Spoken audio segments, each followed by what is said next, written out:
காங்கிரஸ் தலைவர் சொன்னதாகட்டும், திருமதி கனிமொழி அவர்கள் சொன்னதாகட்டும், இந்த திரைப்படத்துல வசனம் வர்ற மாதிரி 2 லைன்ல ட்வீட் போட்டுட்டா வேலை முடிஞ்சிருச்சுன்னு நினைக்கிறாங்க.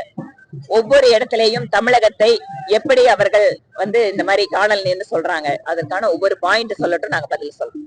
19 காணல் நீர்னா என்ன அர்த்தம்? விளக்கம் அவங்க சொல்லட்டும். காணல் நீர்னா ஏன் காணல் நீர், எதுக்காக அந்த காரணத்தை சொல்றாங்க, இல்ல எதில் தமிழகம் ஏமாற்றப்பட்டிருக்கிறது அவங்க சொல்லட்டும், நாங்க பதில் சொல்றோம்.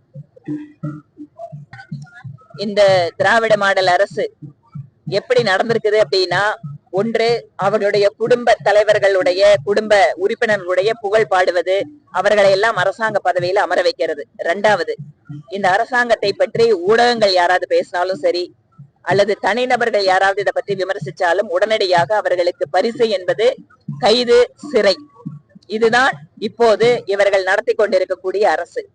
கனிம வள கொள்ளையிலே நேரடியாக ஒரு எம்எல்ஏ சம்பந்தப்பட்டிருக்கிறார். செய்தி சேகரிக்க சென்றிருக்கக்கூடிய ஊடக நண்பர்களை இவ்வளவு தூரம் அவர்கள் தாக்குகிறார்கள் என்றால் எந்த அளவிற்கு அவர்களுடைய மனதிலே ஒரு அதிகார திமிர் இருக்கிறது என்பதை புரிந்து கொள்ளலாம்.